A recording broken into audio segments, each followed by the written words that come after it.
Saat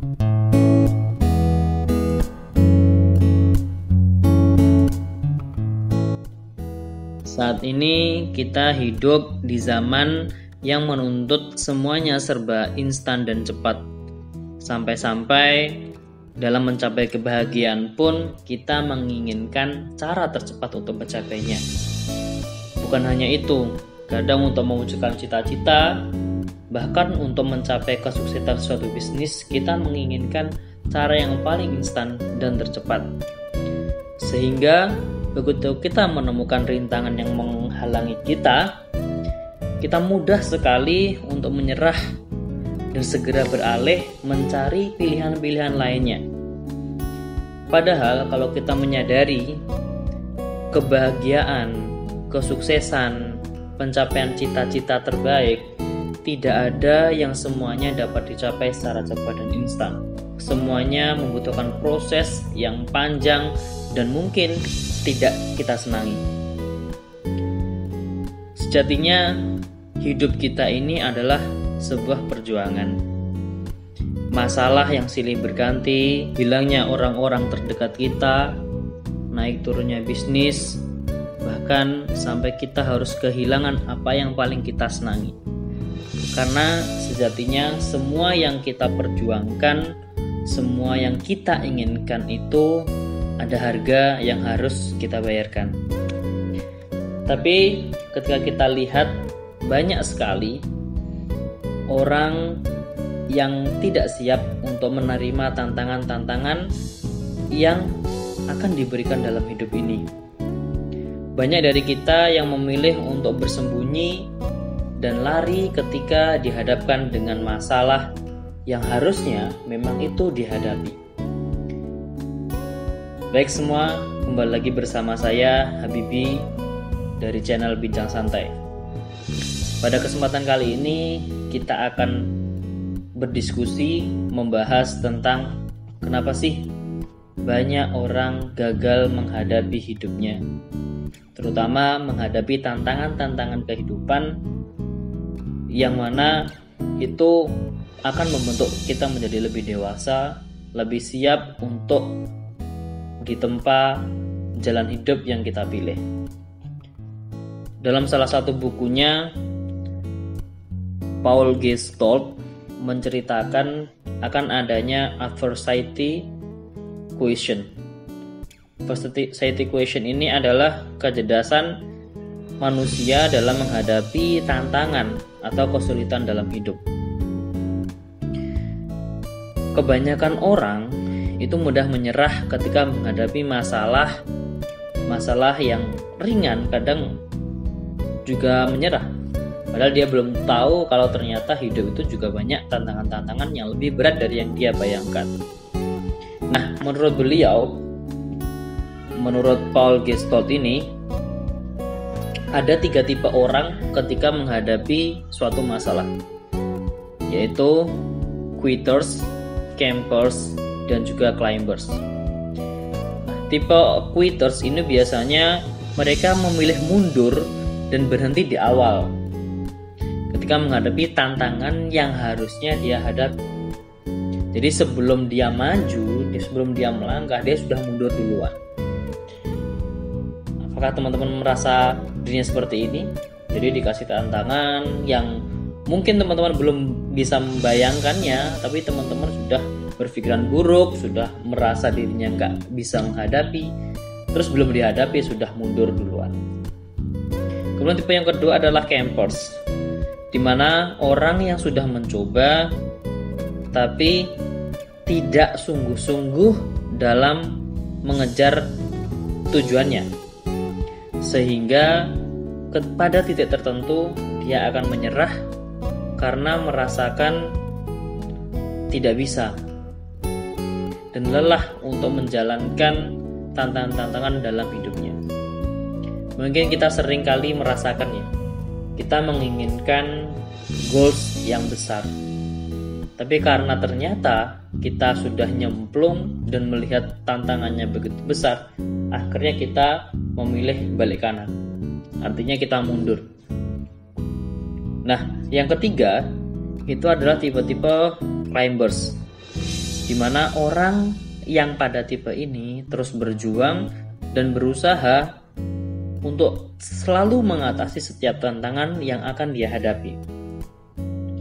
Jadi apapun tantangannya, apapun rintangannya, dia akan menghadapi sampai tujuannya itu tercapai.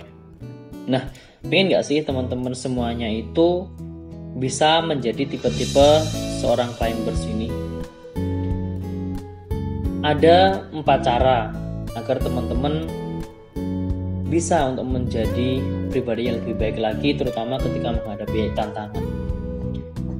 Yang pertama adalah kita harus menyadari bahwasanya diri kita ini bisa mengendalikan diri sendiri, tapi tidak bisa menghadapi atau mengendalikan perilaku dari eksternal. Jadi semua masalah itu sebaiknya kita kembalikan kepada diri kita sendiri. Kita sudah mengetahui ini dari mana datangnya masalah. Apakah dari kita yang memang masih secara mindset, secara mental masih belum kuat, yang akhirnya kita mudah lelah, mudah menyerah, atau memang dari faktor eksternal, misalkan dari pertemanan kita, atau dari pergaulan kita, atau dari faktor-faktor lainnya yang membuat kita hidup di lingkungan yang membuat kita tidak bisa mencapai tujuan-tujuan yang sudah kita tetapkan. Tapi yang perlu diingat adalah kita tidak bisa mengontrol faktor eksternal. Yang kita bisa kontrol adalah diri kita sendiri. Sehingga ketika kita sudah menyadari bahwa ada masalah di situ, kita segera memperbaiki diri, kemudian kita bangkit dan kita mencari atau menentukan lingkungan yang terbaik untuk mencapai tujuan-tujuan kita. Kemudian dalam mencapai ini kita juga perlu untuk mengendalikan emosi yang kita miliki. Emosi-emosi seperti rasa marah, rasa sedih, rasa bahagia, rasa stres, rasa dikucilkan, rasa kita merasa rendah diri, itu semuanya harus dikendalikan. Karena apa? Ketika kita ingin mencapai hal yang kita inginkan, rasa-rasa itu semuanya akan bergelut dalam diri kita. Nah, jadi ketika kita sudah memiliki tujuan nih, ketika kita sudah pasti menghadapi tantangan ini, semua perasaan itu harus kita kendalikan. Apalagi kita sebagai manusia, mungkin saja pastinya kita ada, misalkan kita punya tujuan A, tapi ada faktor lainnya, misalkan tentang percintaan, tentang pertemanan, tentang lingkungan kita, semuanya pasti akan ada masalah. Kalau secara emosi kita tidak bisa mengontrol, maka akan mempengaruhi kita dalam menghadapi tantangan-tantangan yang akan kita hadapi. Nah, untuk itu kita perlu untuk melatih emosi kita untuk tidak gampang berubah, sehingga kita tidak mudah stres, tidak mudah sedih ketika apa yang kita rencanakan itu tidak bisa kita capai. Kemudian yang ketiga, kita harus mengidentifikasi masalah-masalah yang kita hadapi ini munculnya dari mana. Kemudian kita mengakui nih, oh ternyata memang diri kita masih ada kebocoran-kebocoran yang belum siap ketika menghadapi masalah itu. Kalau kita sudah mengakui dan tidak melakukan menyalahkan, ngeblame orang lain, ngeblame karena saya hidupnya misalkan di desa, karena saya tidak punya teman yang sevisi dan lain-lain, karena kita sudah mengakui bahwa memang kita masih pada kondisi yang salah, maka kita akan segera cepat untuk bangkit. Kita sudah sadar dari mana masalahnya, kemudian kita sudah mengakui memang itu kesalahan yang kita lakukan, maka hal itu akan membuat mindset kita itu terlatih untuk tidak terus menyalahkan faktor eksternal. Kita menyadari bahwa semuanya itu di atas kendali kita. Jadi kesalahan itu juga kita, walaupun itu mungkin kita menyadari bahwa orang lain yang ternyata mengakibatkan kita gagal. Tapi perlu diingat kembali bahwasanya kita tidak bisa mengontrol orang lain. Sesalah apapun orang lain, sesalah apapun lingkungan kita, semua yang bisa melakukan perubahan itu adalah diri kita sendiri. Kalau kita sudah tahu akar masalahnya dan kita sudah mengakui, segera bangkit dan kita perbaiki semuanya Sehingga ketika menghadapi tantangan seperti itu kembali, kita bisa untuk melewatinya. Dan yang terakhir, yang paling penting di sini adalah kita harus selalu memiliki mindset positif. Sejauh mana seseorang mampu bertahan ketika menghadapi suatu masalah sangat berkaitan dengan bagaimana pandangannya terhadap kepermanenan suatu tantangan. Jadi yang perlu kita ingat bahwa semua yang apa kita akan hadapi itu tidak ada yang kekal. Semuanya pasti ada solusinya. Setiap masalah yang kita hadapi itu pasti ada solusinya. Dan kita bisa membuat harapan-harapan baru ketika kita melangkah dan ketika kita dihadapkan dengan tantangan-tantangan yang kita hadapi. Mungkin kita suatu masa kita akan mengalami kejatuhan. Tapi kalau kita sudah memiliki mindset positif, sejatuh apapun kita dalam menghadapi masalah atau tantangan, maka kita akan cepat untuk bangkit. Maka dari itu, penting sekali untuk kita menjaga mindset kita tetap positif.